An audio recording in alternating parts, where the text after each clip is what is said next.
welcome back to the channel. Today I'm bringing you my Altergeist deck profile. This is my updated list. So this is the list I'm going to be taking to locals tomorrow, or maybe at the time of uploading this video it may be later on today. So I have decided to make it a wee bit more spicy and just change the deck up a lot. So there is a lot of new spicy things, mostly in the extra deck and stuff. So I'll dive right into it and explain how I'm going to use it. I'll have a combo tutorial just at the end. I'm not doing a YGO1 this time because I want to get a couple of videos done tonight. So I'm just going to do one that's quite impressive at the end. So let's dive right into it. So basic Altergeist lineup of 3 Fake, 3 Mario, 3 Seek, 2 Silk and 1 Kinkiri. So this is just basically the perfect ratio. Mario and any other Altergeist monster is the perfect combo for the one I'm going to do at the end. So next, going in the hand traps, 2 Ash, 2 Vela and 3 Imperm. So Imperm is the one run at 3 because it means that we can trigger Faker. Effect Vela because we want interruptions on our opponent's turn, be it if we're playing against Infernoble Knights, we can go in the Resolve Day and things like that. So, and plus these are only once per turn.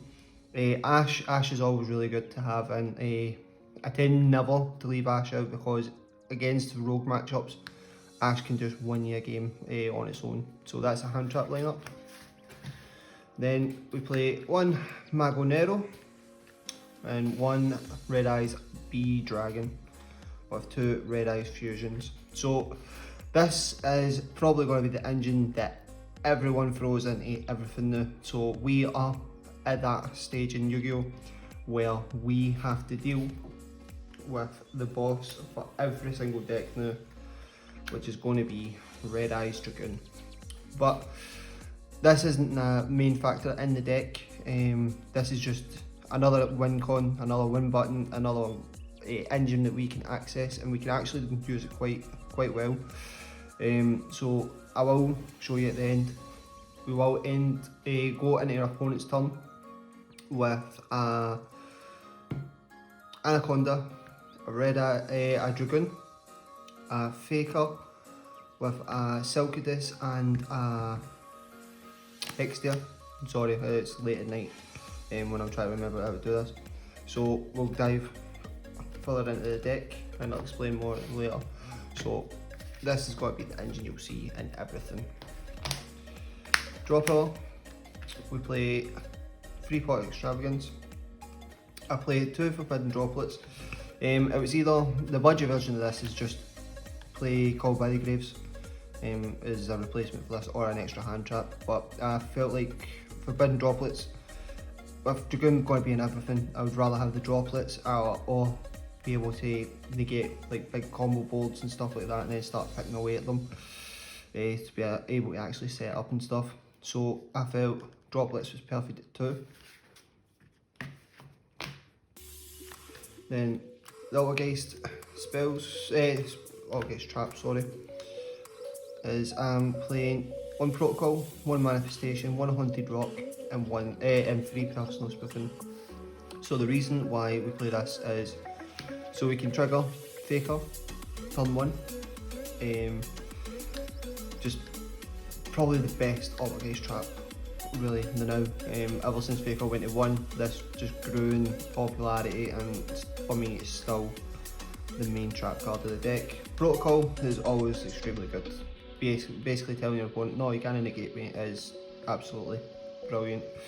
And Spoofing just to help search out Faker or the other parts of your combo. Solemns, I play 3 Strike, then I play 2 Torrential Tribute and 2 Dogmatic Punishment. So for those big massive combo boards that when they're building it up and you've no hand traps or anything, this is the card that will break things like rocks and stuff. Dogmatica Punishment is just a brilliant card to be able to just interrupt. Basically 2 pops in this deck is very far between, so you don't really get anything like that. And this is just a card that can be splashed into anything and you get 2 free pops, so it's extremely good. And that's the reason why I just felt like I couldn't leave it out. So I'll move on to the next deck. 3 Hextia, because he is just the perfect, I hope there isn't too much glare, sorry. But Hextia is just the main Altergeist extra deck monster. I don't really think you really need anything else.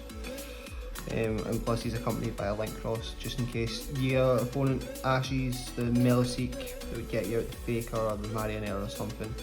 Then you can just link him off and get the added search. 1 Almirage, 1 Link Rebo to link away your Meloseek, and then reoccur them from the graveyard to just annoy your opponent and trigger your Meloseek more often, especially when you use Manifestation to bring it back. The 1 Almirage, just to get your Silkidus off the grave, into the grave, and then it means that your Manifestation will load it up.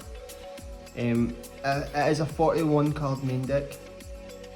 If you just don't want to play the Dogmatica, Engine, Torrential Tributes, things like that, then I would tell you to put in a second Manifestation. Personally, I just felt like I couldn't justify putting in a second one, just the way that the deck's played currently. But this is all theorised. I've played it online and stuff, but playing online versus real life is totally different. So I'm looking forward to seeing how this actually performs tomorrow, and I will give you an update in the next video. Take these off the board now. We play 2 Anaconda, just because we can end with this to be able to get Dragoon onto the board, and also we just don't want to banish it off the Extravagance, so just try to increase the chances. So mathematically, having 2 of these and 2 Dragoons in the extra deck and 2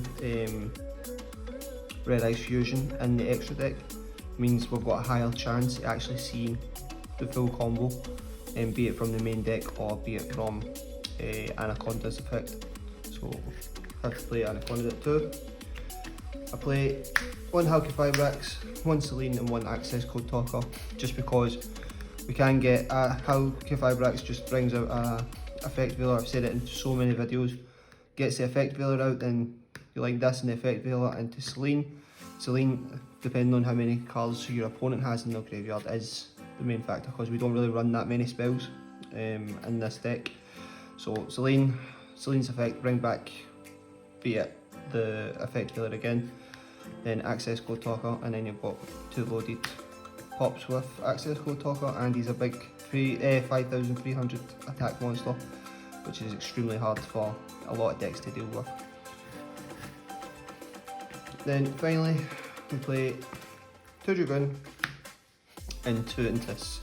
So we want to make sure that we don't banish these off of Extravagance, so we've doubled up on them, and also it means when we use a Dogmatic Punishment, we do have a higher chance of being able to get double pop with the Intis as well. So let's get into this combo. So the 3 cards you need is Meloseek, Marionette and Multi-Faker. So this is perfect opening hand. You can do the combo with the Meloseek being a Silkidus. It does the exact same thing, but this is just best case scenario. So obviously you're going to have 2 cards that are unknown, so that could differ in the play style that you want to do. But first things first, normal summon the Marionette, set Haunted Rock, activate the Haunted Rock because it was set there by our Altergeist effect. Now discard the Meloseek. Now this is where the combo differs from the Haunted Rock Faker double Hextia thing. So what you do is you special summon the Multi-Faker. Do not, and I repeat, do not use the summon effect from the deck, because when you use the summon effect from the deck, that's when it locks you in only being able to special summon Altergeist monsters. So let's get into this, excuse me.